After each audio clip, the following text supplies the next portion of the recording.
For today's episode, we are joined by Chris Carter, who is a candidate in the Casnewydd Isdwyn constituency for Welsh Labour. He is third on the list, and we had a really interesting, more policy-focused discussion for this episode. Now, in this episode, you will hear me mention my previous experience of having been a Labour Party member and how it's very likely that at some point mine and Chris's paths probably crossed, but that was many moons ago, many years ago, and this is all about obviously the upcoming election. So I'm going to leave this introduction here because I do waffle a little bit in these and hand straight over to the interview I did with Chris. Welcome to Wales in Context, the podcast exploring the stories shaping modern Wales. Each episode, we take a closer look at the politics, policies, and decisions that affect people across the country, breaking down complex issues and placing them in the wider Welsh and global context. From the Senedd to communities on the ground, we speak to the people who know the issues best. I'm your host, Kaiesha Page, and this is Wales in Context.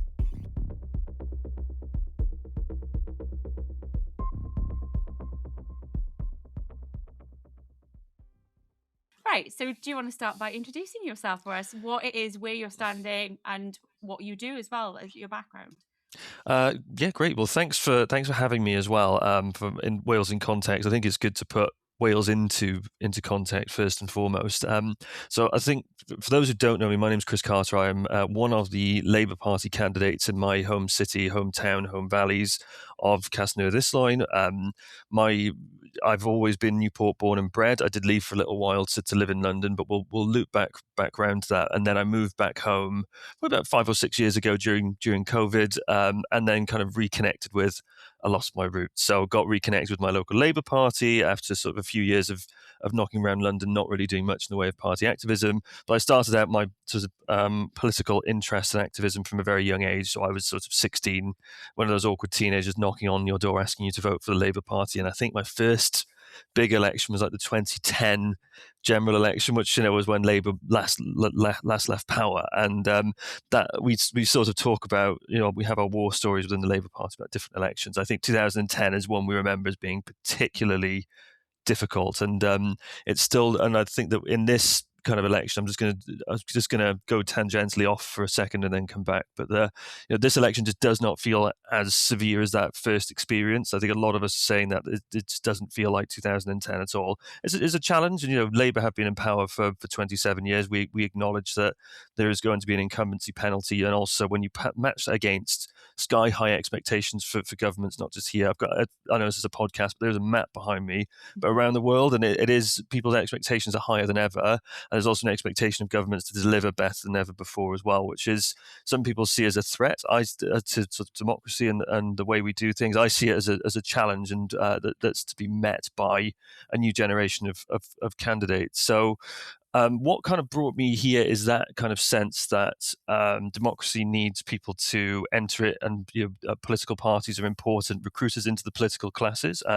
That the Labour Party has always been something I've been a member of. I'm the son of someone who worked at Llanwen Steelworks, and also my granddad, who sadly lost his life there as well. So, and my other granddad, who's still alive at 97, on the paternal side, was secretary of the Boilermakers Union. Left the steelworks, set up his own gardening business, and that kind of, I would call it a sort of like aspirational working class people from a traditional area that has got lots of heavy industry, but is actually kind of now looking towards the future about how do we actually fit into this crazy world that we now find ourselves in. So in terms of where so I'll just talk through my kind of professional background as well. So I've worked in I've worked in market research now God knows how long. I mean, I sort of finished university and accidentally ended up in it. And I now work I ended up rising to become the director of a well-known opinion polling agency, which has really come in handy during this election, because every time there's a sort of a tricky poll, they're not tricky, of course, different levels of challenge with opinion polls. But I kind of have ended up getting wheeled out by the party to discuss those, which has been sort of interesting, bringing my professional creds to bear in this election as well. So there is that, and then and it's also handy in terms of knowing when people are misrepresenting data. I think that in the information age, it's more important than ever for legislators not just to understand legislation, and lawyers have got to play. There's loads of lawyers in Parliament, and I'm not a lawyer, but being able to look at data and going, is this nonsense or is this useful? Is this the sort of data we can look at? And that is what I like to think of as an advantage for modern politicians trying to make their way in this system. I'm also in the Army Reserve as well, so I am a soldier at my local barracks, which is not far from my house as well. That's something that I've got in terms of public service as well. I've also run a couple of my own businesses in the past as well. So there's lots of different things that I've done. So kind of that varied experience I felt meant that I finally had something to offer in this election. So I do love politics, and that is something that I think you need to have. I've always had an interest in it, but I also came into it because I really care about how these decisions affect people's lives, and there are going to be some very big decisions made in the next Senedd. And if you look at the policy platforms that people are running on, there are going to be some very expensive ones as well. And I think that we have to really think about how we allocate our resources as a country. I'm going to be focusing a lot on the economy. I've recently wrote an article for a well-known Welsh think tank called "It's the Economy Tup," which is basically saying that the way for us to afford all these very expensive programs is for us to pay for it by creating an economy that generates a lot of wealth. I'll come back onto that because we could spend hours talking about it, but I think that's my story. That's how I came to be here in a kind of a meandering way. I've basically here because there is an interest there. I've got some professional creds, and that sort of served me really well in the selection process as well. So I don't have the word councillor in front of my name. I was one of the only candidates that didn't have that. Got no political family at all. I've never had any help other than just sort of saying, this is something I'd like to do.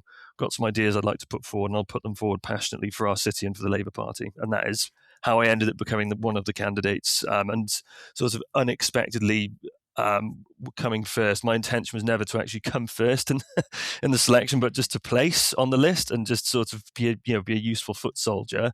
But actually, as the campaign went on, I noticed that people were quite receptive to a local person saying, actually, I've not come from a political background. I want to bring a unique perspective to the Senedd. Would you consider supporting me? And to my surprise, the Labour Party was really receptive to that. So that's been of great benefit as well.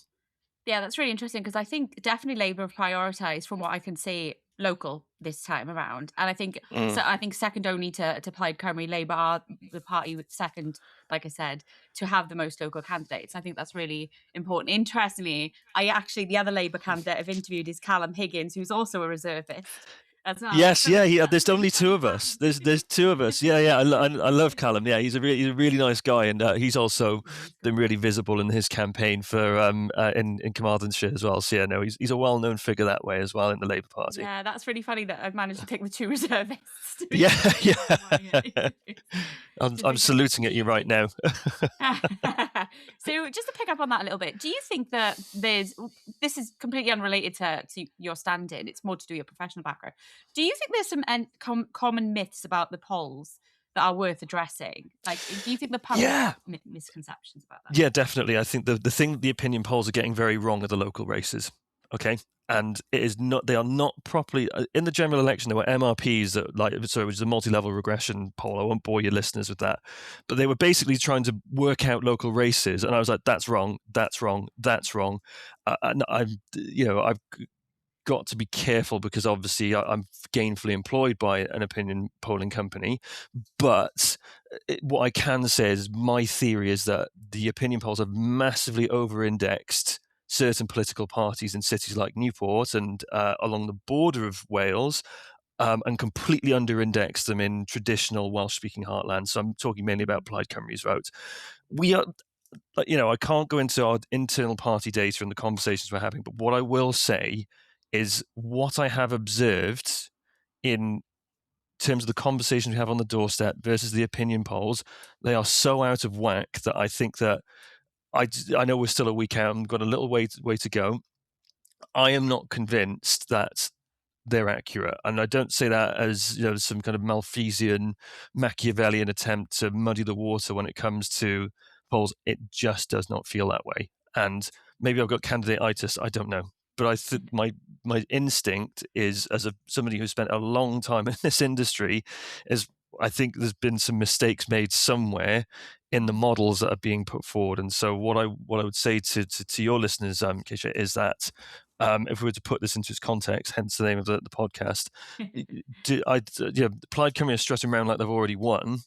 And I'm like, listen, I was on Sharp End on Tuesday, with their former chief executive, who basically said they were going to win, which took him to task over. I was like, listen, the votes haven't been counted yet. Wait until the votes are counted, and I think there will be some big surprises on the day itself. It's interesting because going along with what you're saying there, I've noticed in my constituency, which is Avon Ogerondo, which is remembering all the Welsh versions of these constituencies. Yeah, it is hard, yeah. Even my own constituency, I think it was only like last week when I got my ballot paper, I was like, oh, okay, I remember it now. But I'm seeing far more placards for Labour than I anticipated on the back of the polls, actually. And in fact, it's only Labour and Plaid I'm seeing, which I think is quite interesting in itself. It is, and in the Caerphilly by-election, I was talking to an old hand in the Labour Party who's done like 1 million more elections than I've done. They've fought every single one in that part of the world, and they said Plaid are going to win. I was like, "How do you know?" I said, "They've got more placards." And I was like, what? How is that a proper bit of my background? I'm like, come on, what about X, Y, Z? And they're like, no, they've got more placards, they're going to win. And they won. And I and I thought to myself, that's actually, it's a blunt instrument, but it's a good measure. And, Newport is covered in red. You drive through the centre of our city and there's Labour everywhere. But, again, we don't know. We just don't know what the result's going to be. Are there lots of shyer voters? To apply to simply not been able to organise a campaign locally to get placards out? They've put their resources elsewhere. We don't know. But that's that. If we use that blunt instrument, things are going well. And on the kind of media front, so you are one of the ones who is being kind of, you're being seen on Sharp End and things like that more frequently than perhaps other candidates. I know the other candidate I interviewed from Plaid, Kaiesha Marshall, she seems to be one of the faces that Plaid are using as well for their media. Have you enjoyed that, or have you found it quite challenging, actually? It's good to get into, I don't want to get too far under my own skin for the listener, but it is not something I've ever done before. I think that is probably a little bit refreshing for the viewer, that I'm not typically falling back on party lines, but actually just kind of putting the honest framing back to the viewer and back to the other people that I'm kind of confronting and debating with during those sessions. And it just seems to be that it carries over. It's been carrying over well, and that's just ended up. So I've done a lot of media now, having never really done it before. I think that is because of my non-political background. I think being able to talk like a normal person, but also the army has also taught me how to talk properly and bluntly and not say please and thank you for holding the beliefs that you have. It's like, if you are giving somebody an instruction, you don't say please at the end of it. And I think that that sort of linguistic so is that the right word? Yeah, that sort of background has really, I think, gives that kind of forcefulness to what it is that the point we're trying to get across. And Callum's the same. Like I've watched him in his media interviews, and he's kind of just straight down the line. And that is how people actually communicate. And political communication, it's almost forgotten how to communicate properly. And so that's where I think there's been that sort of adjustment, basically. So I've ended up doing all of these things, but that is just because I just talk how I basically normally talk, and that seems to work. And people, there has been good feedback on that. I think one of the things as well is that obviously we're so used to seeing the same Labour candidates in Wales, election after election after election. And this is the first time where we're actually having a proper change in the faces, regardless of who wins the election. We are seeing a change. Obviously, yourself and Callum being really good examples of that. Do you think that is an opportunity? I'm guessing you're one of the younger candidates. I know Callum said that he believes he's one of the younger candidates. Do you think that's a huge advantage for people like yourselves to give you that chance and opportunity now? Potentially it does. And let's just talk about the voting system, because I think actually expanding the Senedd, but also changing the voting system completely. Before it used to be one candidate in one location. So, you've got 32 people, 32 Labour, 32 Conservative, whatever. And there's a bit of what people call dead man's shoes. So it's like you're basically waiting for the person in front of you to retire or die, so that you can take their place. So it's limited the space, whereas this has completely opened up opportunity to a whole generation of candidates. Some people don't like the messaging about the new generation. I love it. I'm like, listen, we're being given this massive opportunity here, and it'll be like this at the next election, where all these new faces turn up and start pitching up for votes. Okay, under a closed list system, I'm not a huge fan of that. I think an open list system would be superior, but it just gives people that opportunity to make the case, and especially younger generations who get squeezed out so much. If I watch the outside of election period, BBC Politics Wales, it always tends to be people over the age of 40, 50. It's the old hands, it's the familiar faces, and it's been really quite interesting to see newer faces around and talking about issues that are more pertinent to younger people in Wales. And that's again comes back to one of the reasons I wanted to stand is I think people talk about housing and energy prices and cost of living a lot more than people who are retired. And that's not to say there's no pension of poverty. Of course there is. But it really does feel as though in this election, younger people or people who are, I'm 33, I'll be 34 in 2 weeks' time, younger people to make the case on behalf of this generation of people. And all of us are children of the 2008 financial crisis, whether we know it or not, or want to weave that into our own story. We graduated, some of us went to university, I went to university. We graduated into a difficult economy, and our lives have been difficult ever since. And actually, what I was talking about in terms of my own background at the start as well, is that people who are working class want to own their own homes. They want to have their own space. They don't want to live with their parents. They want to, so I've given the speech at a Young Labour conference. They want to be able to date people. They want to be able to lead their own lives. They want to go clubbing. They don't want their parents to know where they are. They want to have privacy. And there is just this total misunderstanding about why people want houses. And it's interesting as well. So rent controls have become a theme on the left, and not so much on the right, but on the left in this election. And people are actually starting to cast their votes for parties who are offering rent controls as well. I'm going off beam here, but I think it's pertinent to the point that we were trying to make about a new generation coming in. And actually, people are saying, oh, well, we're going to vote for this really left-wing, not naming names, any really left-wing political party because they're going to make my rent cheaper. And then I can buy a house. So actually, it's the ambition, even though it's like this really left-wing party that's supposed to be about the working class, whatever, it's a middle-class goal at the end of the day. And we need to understand that we are supposed to be facilitators of that goal. This is a nation obsessed with property, but not in the sense that they want it as an investable asset, as a place to live, put down roots and set up their on their own and lead their own lives. So it's for me, it's kind of like foundational to this conversation. If you look at the polls, right, and it says, oh, cost of living, okay, as I said, I'm a pollster, but I understand the limitation of that data point, which says cost of living. Right, we're just going to talk about cost of living. It's like, no, cost of living cuts across housing, it cuts across energy, it cuts across childcare, it cuts across food prices, it cuts across all of the transport costs. All of these areas that are beneath it actually feed into that narrative. And actually, I think the Labour Party at its best, at its very, very best historically, was delivering housing for people at a scale never seen before or since in sort of that post-war period. And that's one of the things. I'm like, listen, just got to crack this nut. We've got to reform the planning system. We have to build loads of social houses, but we also have to let the sort of the private sector do some of it as well. That's a bit controversial on the left, but it's true. And that you will get buy-in from a new generation of people who will buy, and if you do that, I think they will buy into the political system, democracy, the system writ large.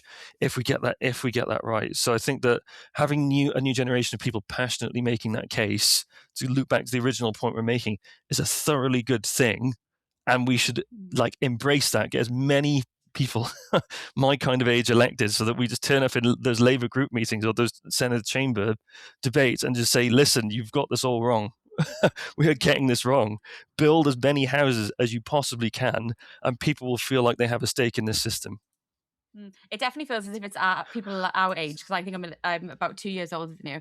Our age group are definitely the current emerging generation in politics. I think you've got people like it, and across all parties, really interestingly, you've got people like Luke Fletcher, you've got Sam Kerr in the Tory party. they're all a similar kind of in their early mid-30s. And so it does seem as if that generation from the financial crisis is now emerging as the next political. Yeah, and it's radical, candidate. and it's like Sam Kurtz was quite radical when you interviewed him. Luke Fletcher's himself is very radical. I like to think that I am as well. We're all radical in our thinking because we were let down by the system, and we're like, no way are we allowing the next generation to go through what we went through. It was hard to find a job. It was hard to find a house to rent in, or expensive. It was hard. Life was far too hard for all of these people who were promised, if you go to university and get a degree and get a good job, you can buy a house and you can live a happy life. We were let down, and I think we are all incredibly motivated to ensure the next generation is not let down. And that's the organizing principle across all of these different parties. Okay, we've got different ways that we think we should get there, and perhaps blame different people for it as well. But I think we're all kind of united in from that betrayal of what happened in 2008 with casino bankers and mortgages and whatever. We're all let down, and it's about making sure that never happens again. And that's what I think will, in the age of multi-party politics, it may look quite divided at the moment. I think that will bring us all together in the end. So just based on your constituency now then itself, what are the kind of main issues? I'm sure there's patterns emerging across all the interviews I've done with people facing similar issues. Again, like you said, it's the kind of approach that differs with each party. But what would you say are the biggest issues that you're hearing, particularly on the doorstep when you're doing your... Yeah, it's a great question, because I think it depends on where you go. It is a very diverse constituency. So if I go and stand up on the hill near my house, which is called Ridgeway, and if I walk to Kefan Forest at the top of the valley, at the top of the constituency, and if I turned around, I walked to Pill, which is at the other end of the constituency, my life expectancy drops by 10 years. Okay, so there are big inequalities in the constituency. And so if I go to one part of the constituency, it's potholes. It is, and then I go to another part, it's antisocial behaviour.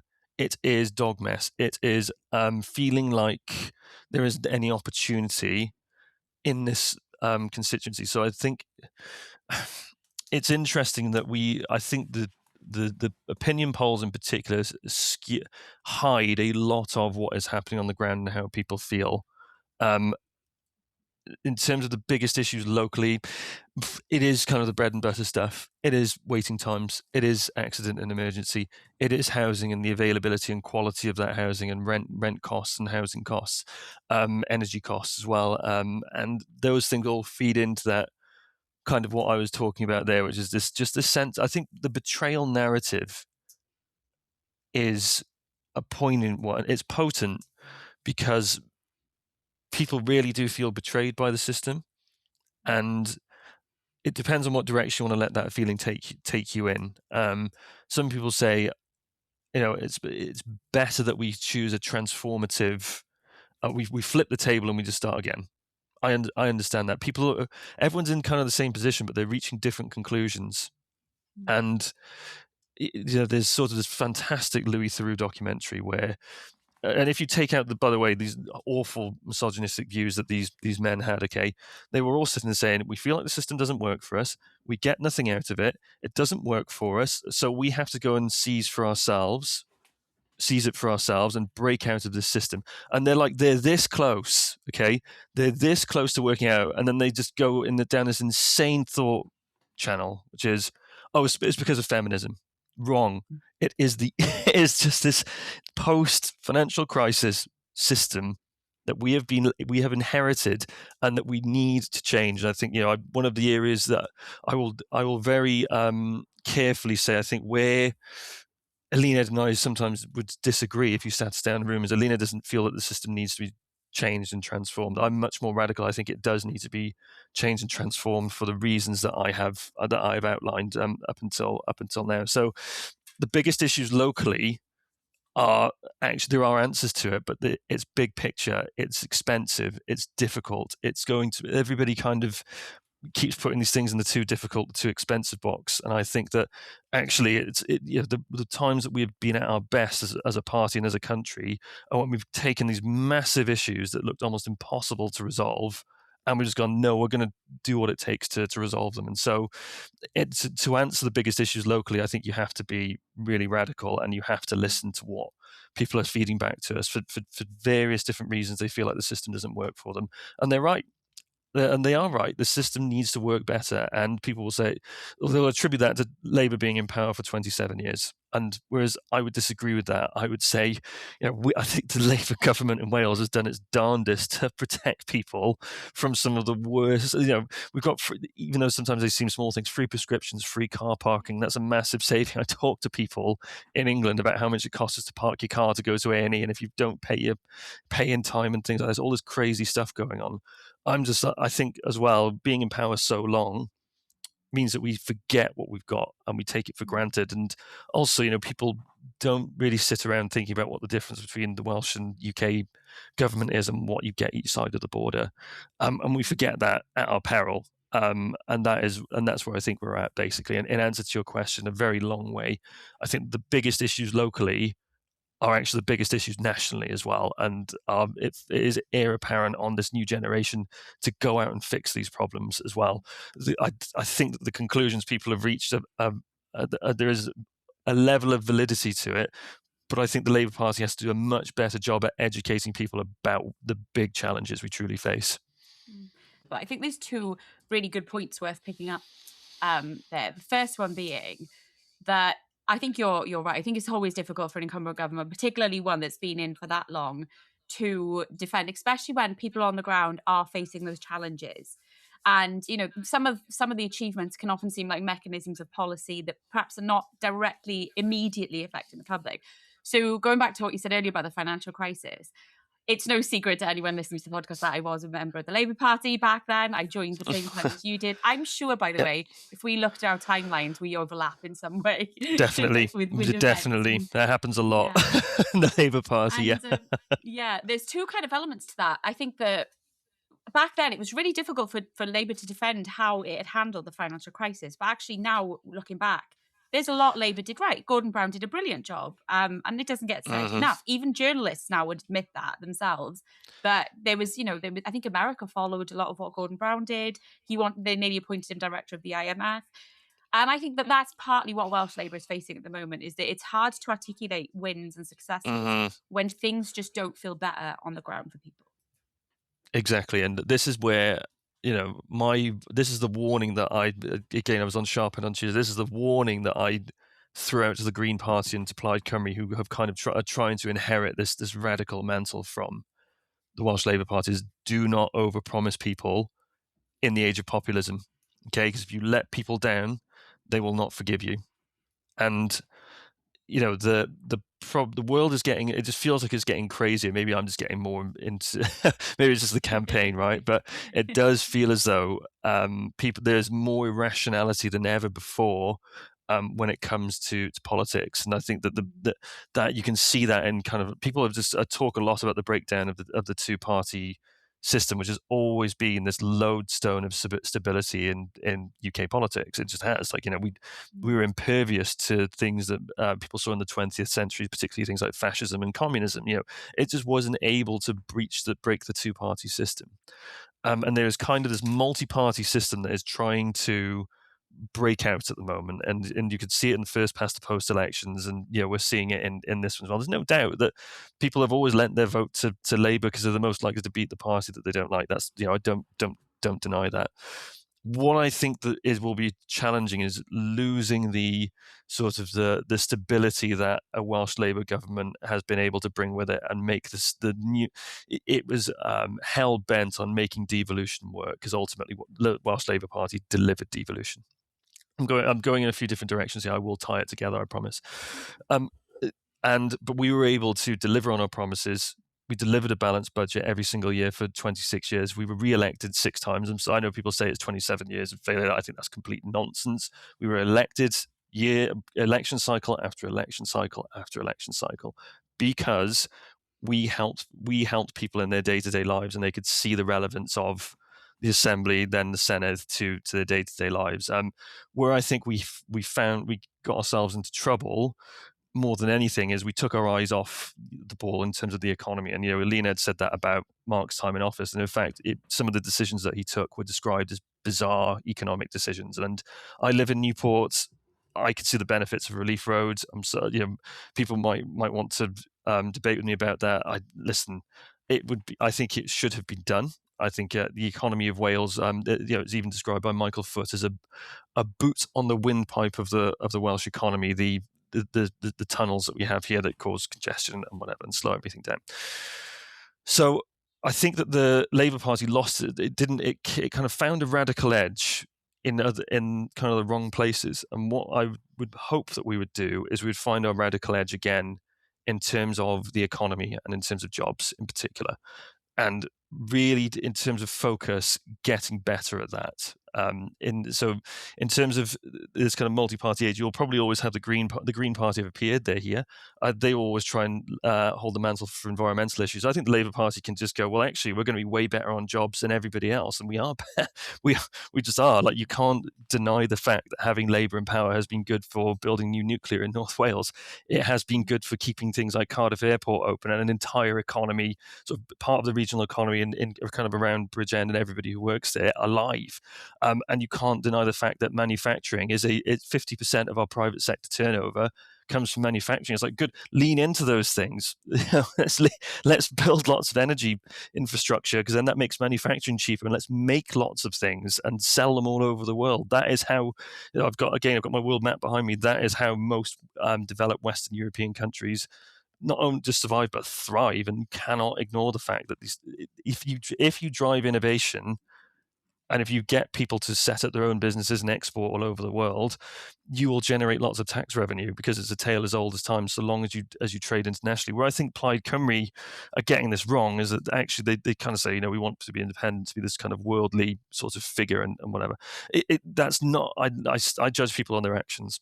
And Plaid Cymru are getting us to think smaller. And we will end up I think the manifesto putting forward this time, that all the stuff at the back that they don't really talk about will make the world smaller for Wales and turn us into a much more small-minded country. I think that's an opportunity for the Labour Party to be, no, we're going to be outward looking, we're going to be focused on the economy, we're going to be focused on jobs, and we're going to power all of that with cheap, clean energy for everyone, and we're going to produce it as abundantly as possible.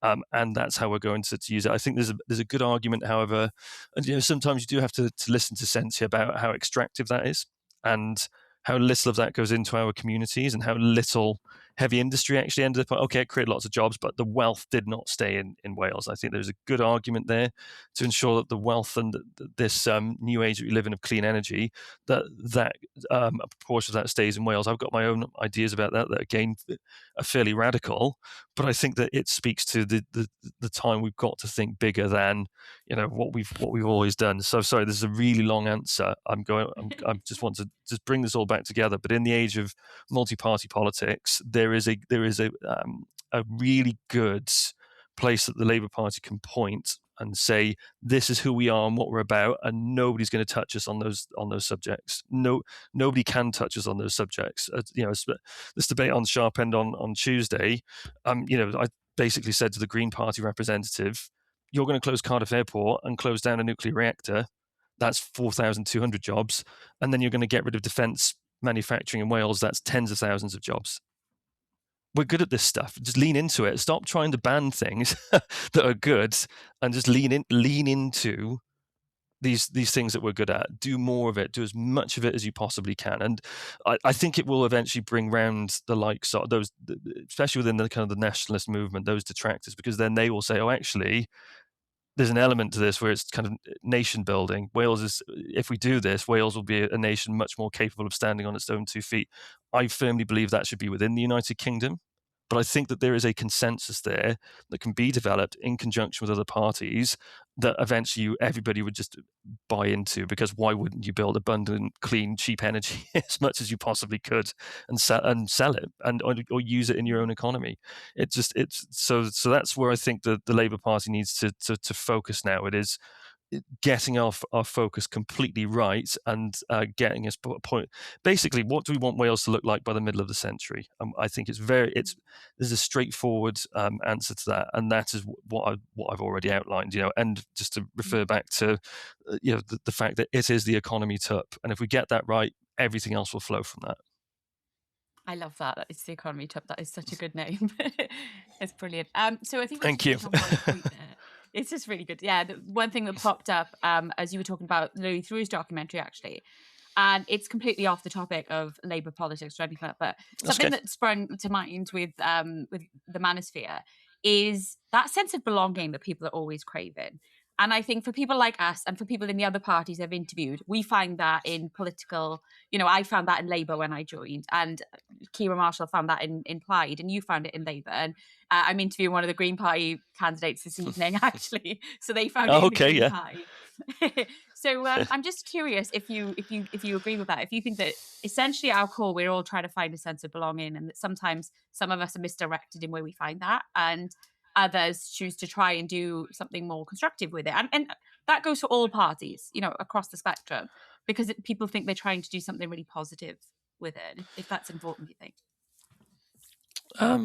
I do. And if we look at where people typically find their belonging, usually it's just in a very solid group of mates that you've had your entire life, or in your family, or in your community, or in your sports. And people will, not many people engage with political parties or are members of political parties. So it's a tiny substrata of the population that do this and find that belonging. And I think as well, it feeds into what I was saying about how politics needs to change and how we recruit into the political class.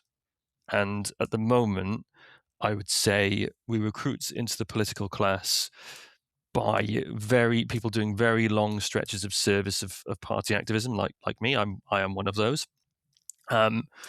Or I think Reform have kind of pulled in this kind of. It'll be an interesting thing to see the Reform group after the next Senedd election. I've got very, very little faith, but you have to have a binding agent that brings you all together, and that binding agent is ideology, and it is a shared set of values. And you will find that say you're really competitive, you'll find that on your sports team. Yeah. Say you've just been made good. You have a laugh with your friends every Friday at the pub, or having a kickabout at the park. You find it there. In politics, you find it from people with a shared sense of shared values as well. I think one of the stories I love telling is that I went to see, during my selection, I was going around knocking on doors and talking to party members, and one couple told me the story of how they have had issues with the Labour Party in the past, but when one of their children died, the first two people that went round to visit them when they heard the terrible news was their local Labour MP and their local assembly member. And they said, and the reason we're here is because it is an assembly of people who, so the parties, the Labour Party is a collection of people who, with the values where you fundamentally care about others. And I think that's a really good thing. There's another story of George Osborne going to Glenys Kinnock's funeral. And he was sort of like, oh my God, the Labour Party really does feel like a family. There were people there who they had nothing binding them other than the fact they were party members. And he said it just feels like a family. And there's no other party that has that, I believe. Maybe I'm too close-minded on that. Perhaps the Conservative Party is like that. I don't know. But if it's a very individualistic party by its very nature, I don't think it has that same emotive kind of strength to it either. So yeah, that's what I would say in answer to all of that. You will find your sense of belonging wherever you look and wherever you place yourself and wherever your character lies as well. Well, it's funny you should say that, because when I saw you at the campaign launch, I think it was, yes, it was the campaign launch, Will Hayward said to me, the first thing Will Hayward said to me, he said, "You miss this, don't you?" And I was like, yeah, you do miss, when you leave the Labour Party, you do miss that family connection. He was just looking at me and he was like, everyone, you miss this. And I was like, you do end up missing the people, the friends. It is a family that is the good. And again, I'm sure there are other parties that feel that way. But yeah, it feels really important. And again, collectivism is so important to Welsh identity and to Welsh history. It is, and I think when I lived in, I'll put it this way, when I lived in London, I didn't know a single one of my neighbours in the years that I lived there. I've moved home and I'm friends with all of my neighbours. We watch each other's houses when we go on holiday. We chat to each other. When someone's family member passed away, we all brought flowers and cards around. I think Wales is very good at that. I don't know what. Maybe there's other parts of the country like it as well. I've not lived there, but the contrast is stark, I think, and it makes complete sense to me that people living in big cities who have to move every year or in precarious housing don't feel that sense of belonging. Is of no surprise to me, because that's how I felt when I left home and had to go and live in a big city to make ends meet and to start out my career. And coming home to that has been, again, I think it gives you that sense of belonging and that sense of drive as well, because everybody deserves to have connection. Everybody deserves to have that sense that they're part of something bigger than themselves, and that shared sense, I think, is so important. I think it kind of gets to that level that we're trying to get to, that depth, which is that the government is a facilitator of that, and it can create that if there's the willpower to do it, and create a much more a peace-loving sort of nation. And it does come from ensuring people own their own homes and are rooted in their communities. Brilliant. So just one thing to finish on then. Why should people vote Labour next week? I said no. I think that we've talked a lot about sort of Labour values, and I think that there is that, but also just in this age of where things are just so chaotic, having a party that has a proven ability to govern and make the system work is a good thing. But I also think that what it needs is more energy. I think also willingness to fight for their community and for the next generation as well, and having the more Labour, basically, if you look at our list system, okay, the more Labour representatives you have in the Senedd, the more young people you're going to have, and the bigger that block is going to be of people like me saying, "Oi, you need to get your focus right here. Otherwise, you're going to face problems in 3-4 years' time, whenever the next election is going to be." So, and if people want someone who'll turn up, listen, and actually get things done, or has gotten things done outside of politics, then that's my pitch. So vote for me, and I'll work my hardest to get things done and organise to make sure that happens. You have been listening to Wales in Context. If you enjoyed this episode, make sure to follow the podcast and share it with someone interested in the future of Wales. All notes and resources from today's episode can be found in the show notes. You could also follow Wales in Context on TikTok, and if you'd like to support the podcast, please consider leaving a comment or a review. Thank you for listening. Diolch.